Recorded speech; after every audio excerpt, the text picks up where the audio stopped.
¿Cómo están, gente? Hoy vamos a reaccionar al video de Brasil que está construyendo el mayor condomínio del mundo. Um mega condomínio está nascendo em São Paulo. Um conjunto absurdo de 124 torres distribuídas sobre 450 mil metros quadrados, com escolas, UBS, comércio, parques e um terminal de ônibus que conecta a vida cotidiana à metrópole. O nome é Reserva Raposo, na zona oeste de São Paulo. Em números, são mais de 22 mil apartamentos e capacidade projetada para 80 mil moradores até 2030, podendo chegar até 100 mil no futuro. População maior do que a de mais de 6 mil cidades brasileiras. Por incrível que pareça, o modelo ultrapassa todos os maiores complexos da China, que chegam até 78 mil habitantes. Neste vídeo, você verá por que esse projeto surgiu ali, como funciona a engrenagem urbana de um bairro de 15 minutos, os truques de engenharia que aceleram a construção e o que já foi entregue. O empreendimento está cravado no Jardim Boa Vista, zona oeste de São Paulo, com frente operacional para Raposo Tavares, a SP-270. Essa rodovia concentra fluxos intensos de ônibus e automóveis que entram e saem da capital diariamente. No entorno, coexistem bairros consolidados, lotes subutilizados e carência histórica de equipamentos públicos. É nesse vazio de serviços e moradia bem localizada que o conjunto se insere, costurando quadras e abrindo frentes ativas na rua para ativar o cotidiano.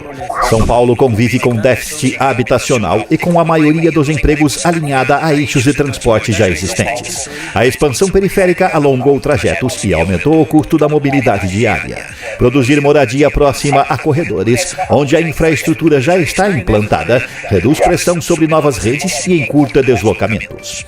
O público atendido é diverso. Parte das unidades se articula com programas habitacionais do Estado e do município, voltada a famílias elegíveis a faixas de renda específicas. Outra parcela mira o mercado privado de apartamentos compactos, com custos previsíveis de condomínio e manutenção.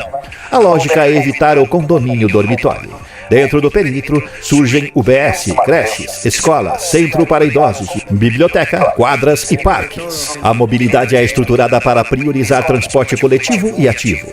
Ao lado da Raposo, o plano prevê terminal de ônibus integrado à rede municipal e metropolitana, com linhas alimentadoras conectando as estações de metrô e polos de emprego. Internamente, calçadas ampliadas, ciclovias e travessias niveladas organizam o fluxo de pedestres e bicicletas. O automóvel não desaparece, mas deixa de ser padrão. A matriz de deslocamento do bairro parte do ônibus e da caminhada, o que reduz picos de tráfego e melhora a confiabilidade dos tempos de viagem. O desenho urbano parte de um perímetro contínuo de cerca de 450 mil metros quadrados, que se abre em quadras conectadas por calçadas largas, ciclovias e passagens de pedestres que encurtam rotas do dia a dia, com térreos comerciais distribuídos como frentes ativas que iluminam a rua e ampliam a sensação de segurança. A contagem é direta: 124 torres, mais de 22 mil apartamentos e 35 mil metros quadrados destinados a comércio e serviços, com UBS, creches, escola, centro para idosos, biblioteca, auditório, quadras e parques, compondo um pacote de equipamentos públicos que transforma a rotina em caminhadas de poucos minutos.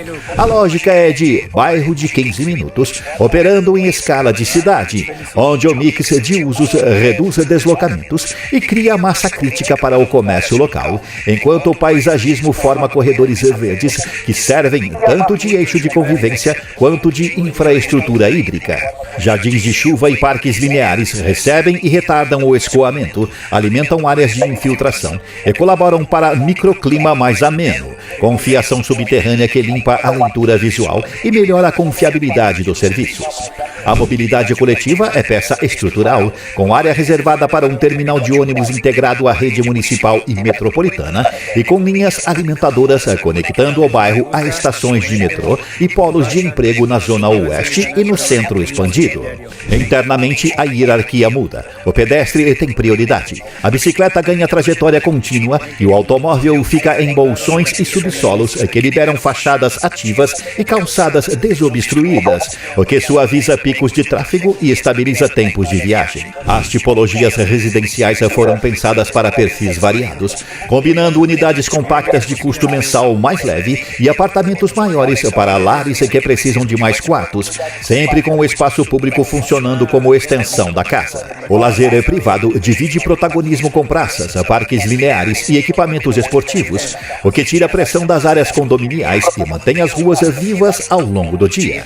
O plano de instalações acompanha a escala, com anéis de distribuição elétrica e redundâncias internas, redes enterradas que coletam água de telhados e pisos drenantes e lançamento controlado para jardins de chuva, reduzindo alagamentos e ilhas de calor. A iluminação pública e o mobiliário são desenhados para rotas legíveis, com pontos de travessia nivelados e sinalização que orienta pedestres, ciclistas e circulação de carga e descarga, enquanto a gestão de resíduos se apoia em áreas técnicas ventiladas e acessos dedicados que evitam conflito com o fluxo principal.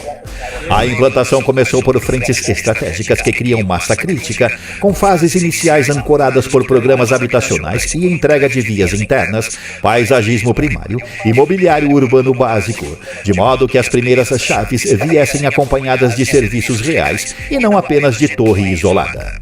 Em 2024 e 2025, marcos de entrega somaram milhares de unidades e abriram o caminho para equipamentos públicos prioritários, com o bairro ganhando desenho reconhecível antes mesmo de toda a malha estar construída.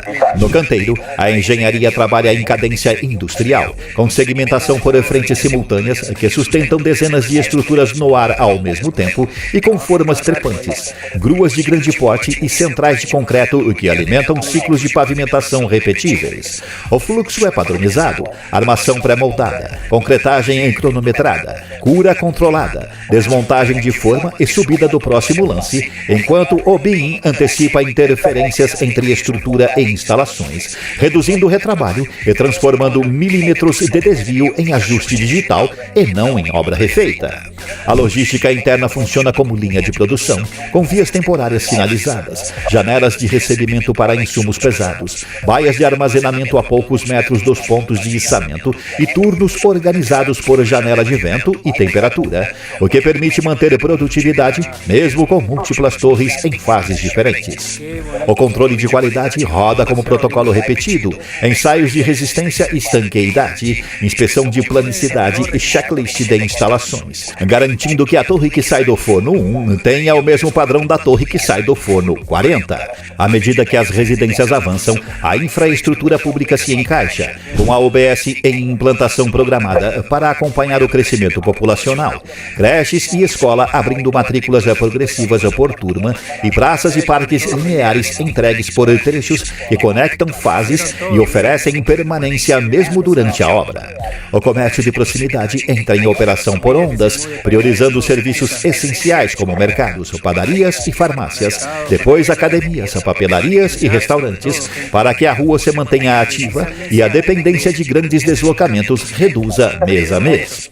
No status atual, o bairro já exibe eixos verdes que atravessam o perímetro, calçadas ampliadas compatíveis com a altura das torres e primeiras frentes comerciais energizando os térreos, com rotas de pedestre e ligando moradia e serviço público em poucos minutos.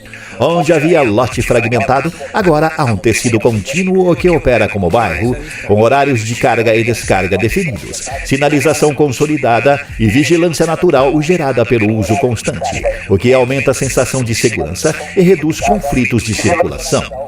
A próxima etapa mira consolidar o espinhaço residencial, estabilizar o mix comercial nos 35 mil metros quadrados de lojas e serviços e colocar o terminal de ônibus em operação plena, permitindo que a matriz de deslocamento gire de fato em torno do transporte coletivo e da caminhada. Com o adensamento chegando ao patamar de cruzeiro, a chave passa a ser gestão cotidiana, manutenção de calçadas e drenagem, poda programada, calibragem de horários de entrega e métricas públicas de desempenho urbano como tempo de deslocamento, vagas escolares, capacidade de atendimento da UBS, geração de empregos e registros de alagamento. Em escala global, o parâmetro imediato são os conjuntos residenciais da China. Em Hong Kong, esses blocos viraram cidades compactas sobre estações de metrô e shopping centers. Lohas Park, na costa leste de Tseung-Kwan-O, soma 76 blocos distribuídos por fases que já ultrapassam 22,4 mil unidades, com ocupação estimada em até 58 mil moradores e uma espinha dorsal de transporte pesado, comércio integrado e áreas verdes suspensas. O desenho privilegia torres altas em plataformas comuns, com decks que conectam residências, escolas e um centro comercial ancorado no MTR. Meifu Sungsuen, erguido entre as décadas de 1960 e 70, consolidou o padrão cidade vertical e, por anos, foi referência mundial de adensamento privado. São 99 blocos, 13.500 unidades e uma população que oscila entre 70 e 78 mil moradores, apoiada por uma malha de serviços de bairro, praças elevadas e acessos múltiplos a grandes vias. O peso histórico de Meifu está no volume e na capacidade de absorver a rotina completa em um perímetro contínuo conectado a empregos e transporte. Kingswood Villas agrega outra peça ao quadro, com 58 blocos e aproximadamente 15,8 mil unidades, organizadas em fases que se articulam por passarelas, praças internas e um sistema de ônibus e trem leve que alimenta o eixo metropolitano. A experiência de moradia inclui escolas particulares, clubes e um varejo de proximidade que ocupa os térreos e bordas os blocos. O resultado é um mosaico de vizinhanças repetidas com pequenas variações, que garante padronização de operação e serviços. Colocado ao lado desses gigantes, o Reserva Raposo encara um comparativo direto em unidades e população projetada, mesmo sem as mesmas alturas médias e sem uma estação de metrô cravada no núcleo. O número de 22 mil apartamentos o coloca no patamar de Lohas Park por estoque, enquanto a meta de 80 mil moradores o faz tangenciar a faixa histórica de Meifu em população, com a ressalva de que o conjunto paulista nasce em outro regime urbano e com outra lógica de mobilidade. Em vez de um hub ferroviário pesado, a espinha dorsal é um terminal de ônibus integrado a linhas alimentadoras e a um comércio de 35 mil metros quadrados, distribuído em frentes ativas. Quando as 124 torres estiverem entregues e o terminal de ônibus operar em regime pleno, a rotina diária fica mais curta e previsível, porque serviços essenciais passam a caber em trajetos a pé de 5 a 12 minutos e compras rápidas, consultas básicas e ida à escola deixam de exigir integrações longas. Em um mês útil, essa compressão do tempo libera algo entre 8 e 15 horas por morador, que deixam de ser gastos no trânsito e viram estudo, descanso ou renda.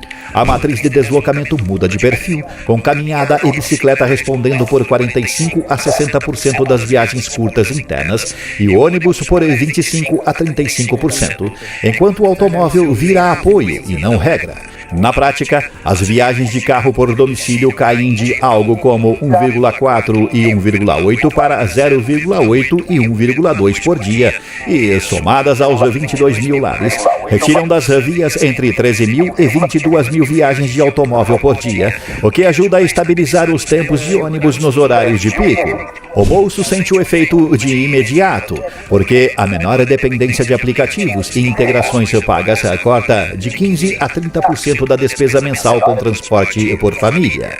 Em casas que gastavam de 500 a 800 reais por mês, a economia fica na faixa de 75 a 240 reais mensais e, somada ao bairro inteiro, ultrapassa 20 milhões por ano reinjetados no comércio local. Mas e você? O que acha deste mega projeto habitacional? Comente. Este é o canal Urbana. Deixe seu like, inscreva-se e assista ao vídeo anterior.